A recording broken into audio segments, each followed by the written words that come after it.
Here's what I want us to do tonight.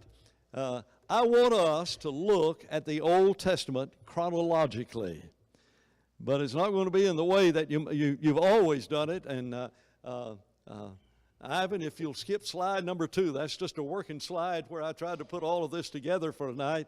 And let's go immediately to slide number 3. And this is the class tonight, and it says, put these events, these people, in chronological order. And there's some easy things to put in there, and so there's no right. There's not necessarily. We need some more right here. The signers need one. You got one? And anybody else does not have one, hold up your hands. Okay. Freddie, there's some just right here on the left. He's getting to them, okay. All right. Now it's obvious some of these we need some of these, and Victor, there's some back over here on the right side over here. If we can get some of those over there, and if you don't have some more, go run a few more through the copying machine. I don't know how many I know how many I made, and I've underestimated the size of the crowd, hopefully or not, but enough for each of. Now, here's what you need to do. Some of these names you will not recognize. So I want you to look down this list, and they are in alphabetical order, not chronological order. And so we're just going to work together tonight and try to put these things in chronological order. Now, I hope that you'll be able to figure out what the first one is. The first one is, if I tell you the first one is not Adam, would you put something there other than that? And what was there before Adam? Look on that list there, and you might want to put a number beside that word, and put a number 1 beside it if you like. What do you reckon that word is? It's a creation. And I know that the creation was not complete before Adam was created, but that's where it all starts. On which day was Eve created? Are you aware of that?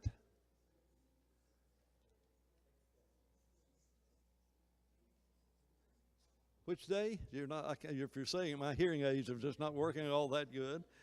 Day 6, all right, day 6.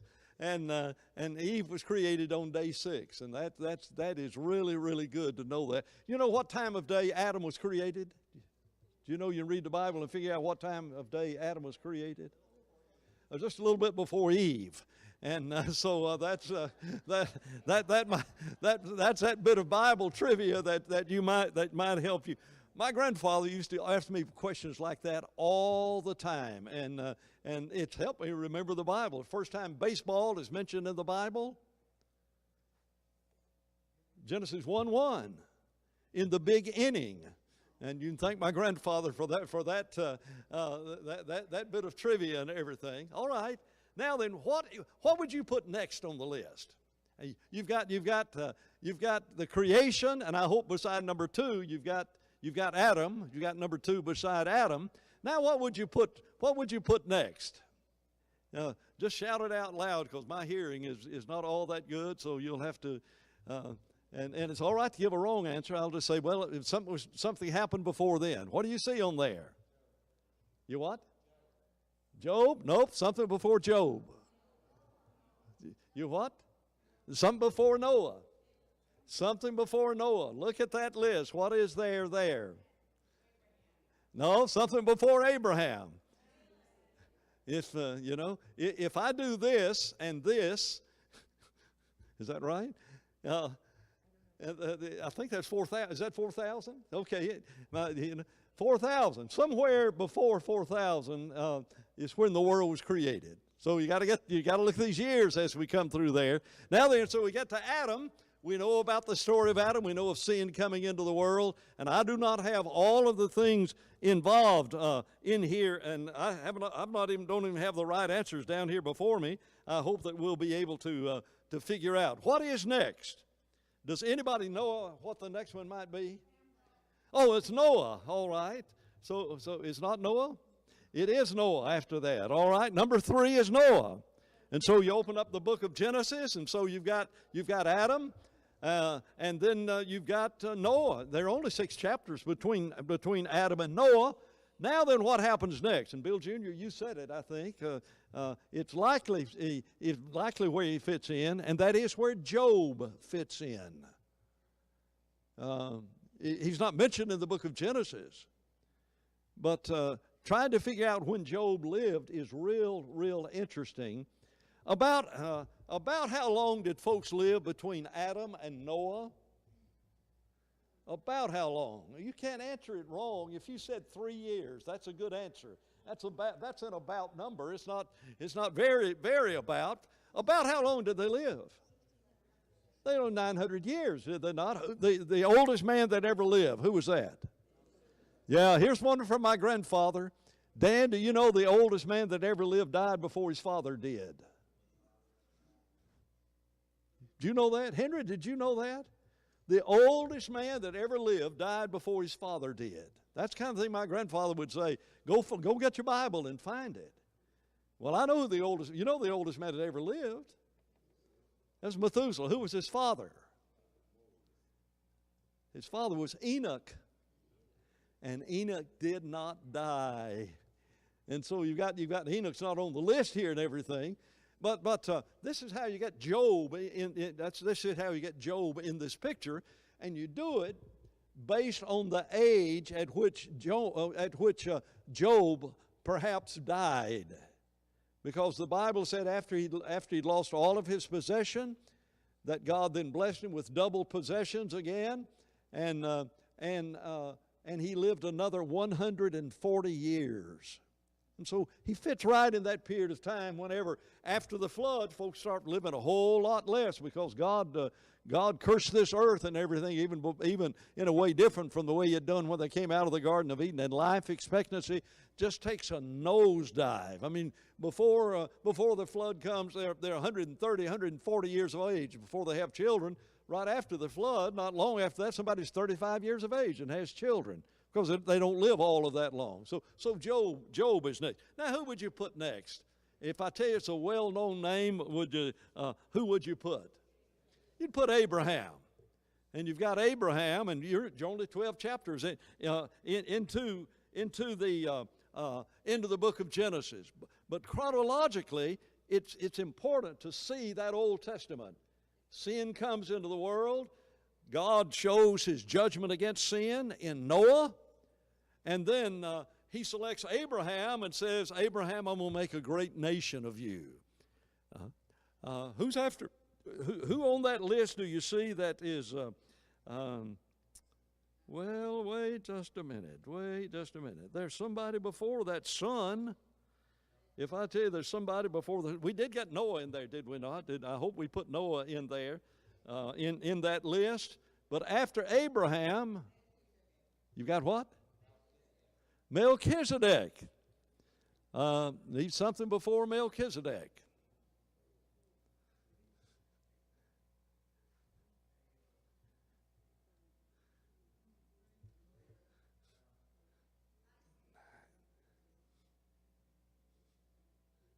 Mickey?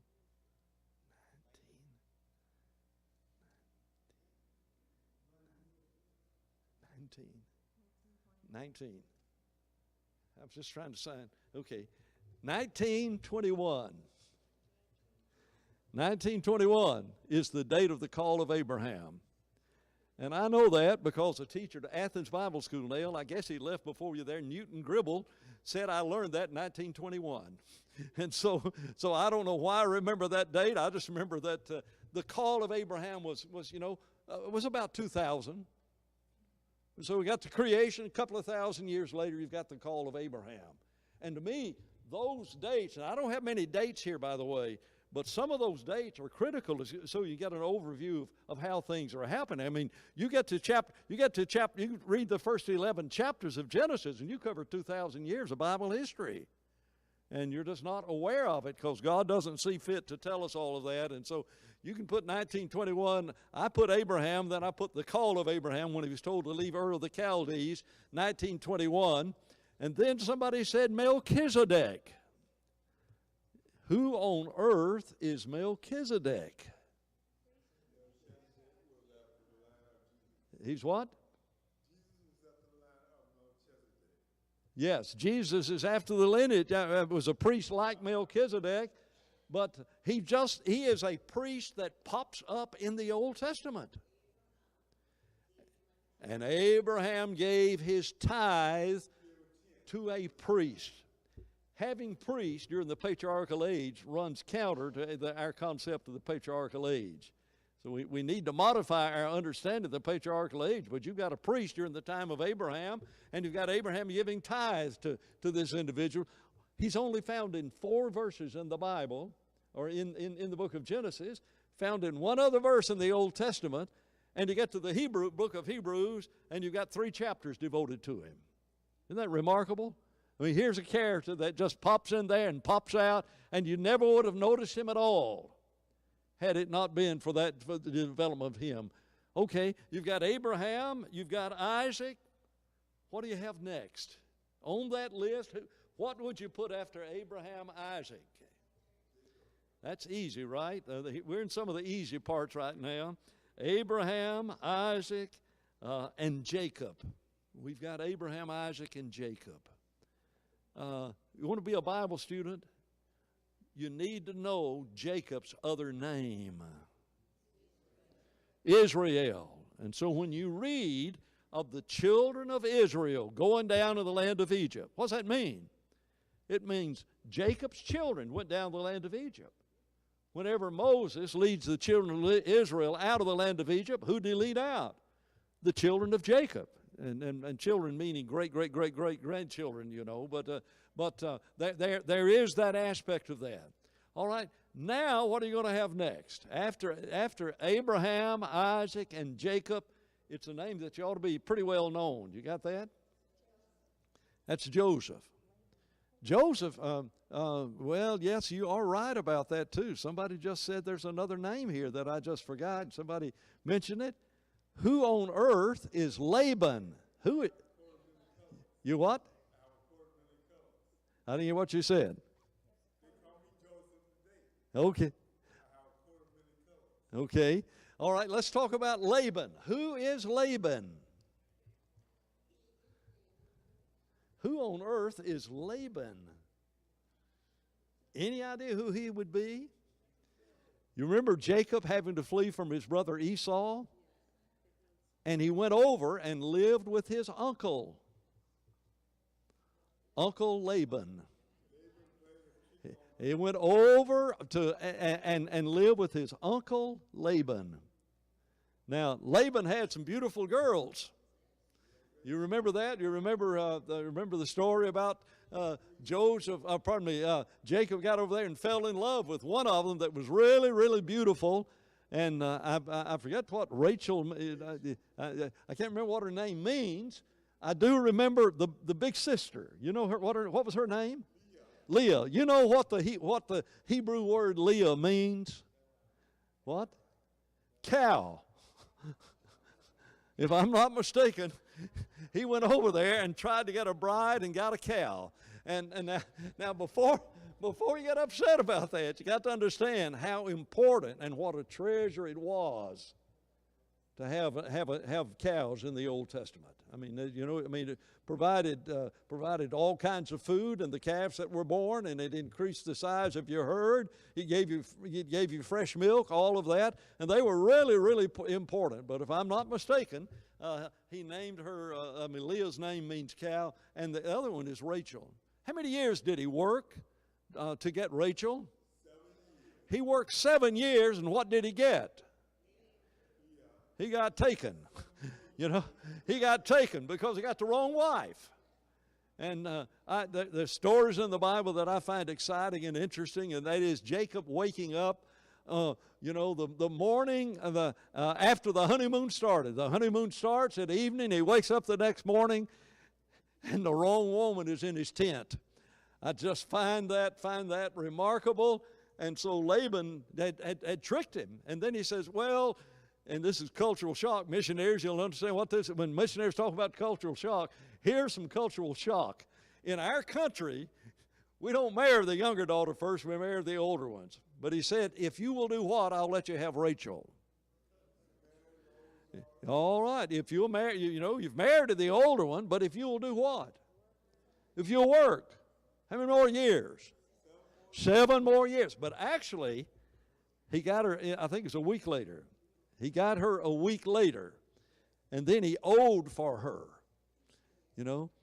He got her on credit, and he took out a mortgage on her, and it was a 7-year mortgage, and 7 years later, he got the wife that was fully his. And so there is Jacob, and there is Laban. Well, now where on earth are we going to go once we get to Laban? We've got to talk about Jacob's son, do we not? And that is Joseph. Joseph. There are as many chapters in Genesis devoted to Joseph as there are devoted to Abraham. That ought to tell us something. Joseph is not in the lineage of Christ. I don't mean he's not a descendant of Abraham, Isaac, and Jacob. He was. But the lineage does not come through Joseph. We would not genealogically have to know the story of Joseph.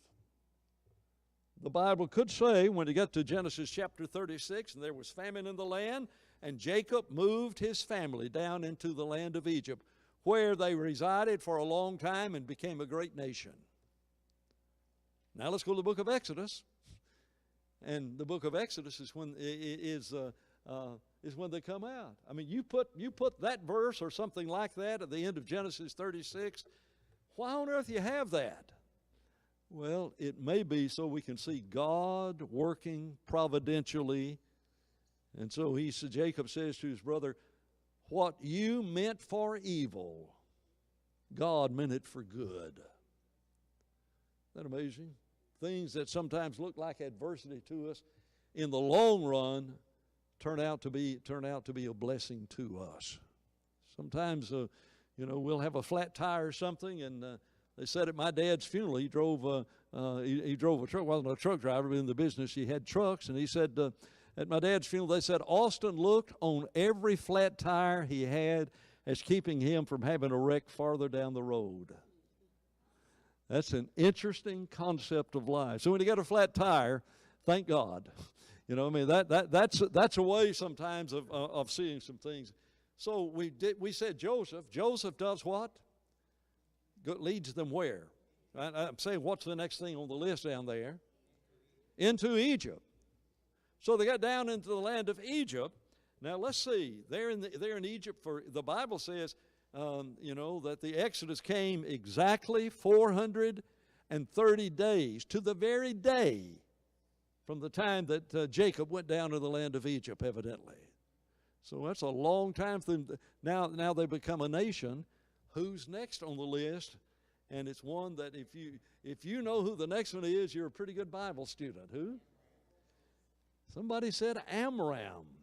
I thought Moses would be next. Joseph gets us down to the land of Egypt, and Moses gets us out. Who is this guy, Amram? It's Moses' father. Do me any chance to know Moses' mother's name? I've tried to put Jochebed down here, but my spell check wouldn't correct once I tried to spell Jochebed, and so I just, Amram and Jochebed. And he's an amazing character. We know far more about Joseph's mother we know almost nothing about Joseph's father, except he was of the tribe of Levi. Who's next? You look down at the list, and we've taken out several of them. They're down to the land of Egypt. What happens next? What? I didn't hear you. Nope, something before burning bush. That's close. Something before the burning bush. I hope I put him in here. Yes. And that's the birth of Moses. So if you've got Amram, and after Amram, put Moses. Because he precedes the next item on this, and Jimmy, you're right when you said the burning bush. is the next thing. Moses, how long has Moses lived? 120 years. You take his life and divide it into 3 periods of 40 years each. The first 40 years, he's in Pharaoh's palace down in Egypt, being raised by his mother. The next 40 years, he's in the wilderness, taking care of sheep. In fact, you may not be aware, the burning bush was on Mount Sinai. And so Moses is on Mount Sinai when he sees the burning bush, and God says, go back to the land of Egypt and bring my people to this mountain. And so that's important for us to know. So we got Moses. We got the burning bush. What's next on the list? Out of Egypt. That's not all of that hard. Out of Egypt. So Moses leads the Israelites out of the land of Egypt, and we do not have the name on here of the person who took Moses' place. Who is that? That's Joshua. Joshua, but his name's not on the list here. But there is a name that is associated with Joshua on this list. Joshua and Caleb. Joshua and Caleb. And so Caleb would be the next character. Yes. Joshua and Caleb, they were the ones that went into the battle and held up Moses' hand. Well, you've almost got it exactly right. It was actually what Caleb was not there, but you've got him in the right place. Joshua was down leading the people in the battle, and Aaron and a fellow by the name of Hur. So they're there. Moses, when he has his hands extended, they win the battle, evidently pleading to God. You can't hold your hands up forever. His arms would get tired, and so his arms would evidently fall down because he was tired, and they'd try to hold his hands up. And then they found a real solution. Let's let Moses sit down. And so Moses sat on a stone, and now they were able just to hold onto his hands and hold him up. And so Aaron and Hur held up his hands. That's the reason I remember Hur's name. It's H-U-R and not H-E-R. But that's Caleb, yes.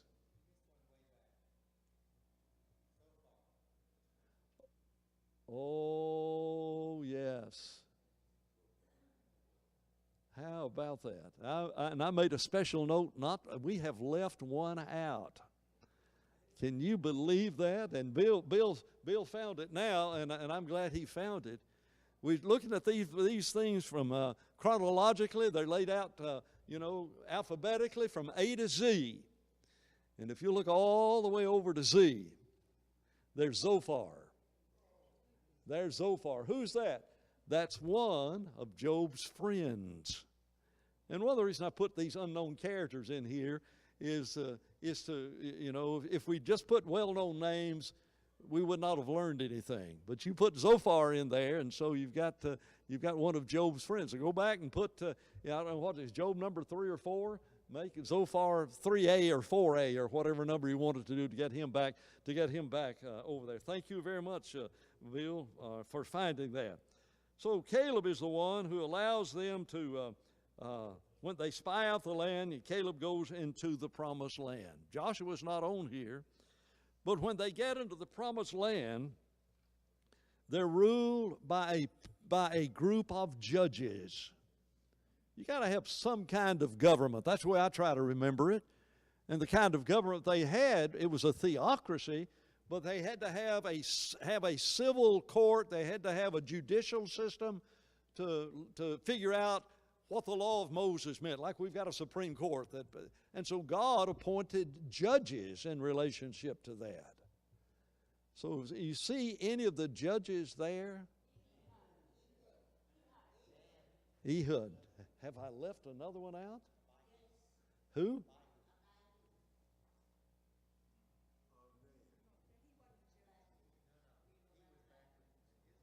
I'm still looking. I didn't hear what you... Oh, Can you believe that? I should have made my notes in here. After Moses, after the burning bush, after out of Egypt, Abihu. Who on earth are Abihu? Aaron had 4 sons. And the names of 2 of those sons we know, Nadab and Abihu. And they're the ones who offered that strange fire before God, and God brought judgment. Yes, Wiley? Yeah, speaking of judges, would Ruth be a matriarch kind of judge? Who? No, I don't think so. The first judge was the son-in-law of Caleb. I don't know if you know that or not. And that's Othniel. And so there is a genealogical, chronological aspect of that. And of course, Othniel is not on the list, but the next judge is on the list. And he is the only person in the Bible who was left-handed whose name we know. Is that right? Have I left somebody else out? Who did I leave out, Bill? Who? Oh, me, I sure did. You think I'm doing this on purpose? Do I look like a brilliant teacher standing up here and missing these just so that you can correct me? Use your own judgment about that, and I'm not going to tell you. But whenever they're ready to go into the promised land, before they go into that land, Balaam is the man, a prophet associated with God, who is also called a diviner, which means he meddled some way in witchcraft some way or another. That's what a diviner is. He came to curse God's people, and God would not let him curse his people. Every time he opened his mouth, prepared to curse them, God took over his mouth and he blessed them. And the other thing about Balaam is he's a man who talked to a donkey. The amazing thing is that donkey talking. I think something even more amazing is Balaam answering the donkey. I just find that remarkable. We got to hurry. We get into that land, and so we have Ehud, left-handed judge. The only character in the Bible, left-handed character whose name we know. There are 700 other left-handed people in the Bible mentioned in one group. There's another judge name down here. You see another judge? Othniel, Ehud. We don't have Deborah. That's Othniel, Ehud, Shamgar, Deborah, Abimelech. Which one is there? Jephthah. Jephthah's the judge. He is the one who made the promise that whatever came out of his house, he would offer as a burnt offering to God. So we've got Jephthah, and then we jump quite a while because that period of the judges lasts about 350 years, and then we get after the judges. What do they have? What kind of government do they have? After they got tired of having judges, wanted to be like the nations that were around them, and they said, give us what? King. Who are the first 3 kings? King Saul, King David, and King Solomon. So you see King Saul down there? And right after Saul, I would probably put 1000 BC. That's about where it fits. In my mind, I put David about 1000. The actual important date is when Solomon dies, and Solomon had reigned for 40 years. And that date when Solomon dies is 931 BC. That's not here at all. It just helps me chronologically to peg down, something was happening at 4000 BC, something happening at, 2500 BC, something at 2000 BC, something at 1000 BC. That really helps me sort of peg all this down and put all the Bible together. King Saul. You've got King Saul. What do you have next? Well, we said it just a moment ago. King Saul, then who? King David. I did not put Jonathan in here. I considered putting Jonathan in here, but did not put Jonathan in here. And so you've got Saul, David, and Solomon. Yes, Amy? Yes, we better put somebody after David, and that is Goliath. How tall was Goliath? He was 6 cubits. You know how long a cubit is? From here to here. From the end of your finger to your elbow. And you stack 6 of those up, that's about 18 inches. 6 cubits would be, in real money, would be how much? 9 feet. And then 6 cubits and a span. How long is a span? Well, it's the distance from your little finger over to your thumb. It's about 8 inches. And so if you're ever trying to measure something, you don't have a yardstick or something like that, then that's the span. And so he was 9 feet 8 inches. Dirk, I imagine that those lights over there, they're at about 10 feet. I mean, is that 3 feet between the doors? Is that more than 3 feet between? Yes, Jeff.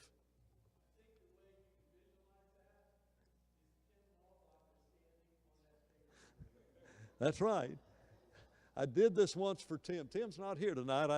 He would not do it because Tim's sort of shy, but I made him do it one time just for my own benefit. I was teaching a class where well, not children, we were in it. I said, Tim, would you mind standing up on this table like we have in the family room? And Tim stood up on that, and he still was not quite tall enough. And so if you put Tim Malbacher, put LeBron James, and then put a basketball on top of his head, and I don't know what all you'd have to do to get it up to 10 feet. But that's amazing, isn't it? And so, and David killed Goliath. Solomon dies, and what happens next? The kingdom is divided. And so there's a southern kingdom and a northern kingdom. And I did not put many of the kings from that period. Perhaps I should have put names from that period. But there is one name that fits here because he is the son of Solomon. What's his name? Rehoboam. Now, he becomes the southern kingdom. Just 2 tribes follow the lineage of David, and God had intended for the scepter to always abide in Judah until Jesus comes. There's a prophecy made in the book of Genesis. But most of them just forgot that and went out and they made Jeroboam. They made Jeroboam to be their king. Well, they exist for quite some time. And you've got Rehoboam, you've got Jeroboam. And then I've got a date that I would put in here that's an important date. And that's 722 BC. That's when that northern kingdom that never served God, it's when it fell and went over into Assyrian captivity. It lasted 210 years, something about 210 years. 19 kings, never a godly king in 200 years. And finally God said, that's it. You guys go, I'll just scatter that northern kingdom all over the earth. Now, the southern kingdom lasted another 100 years.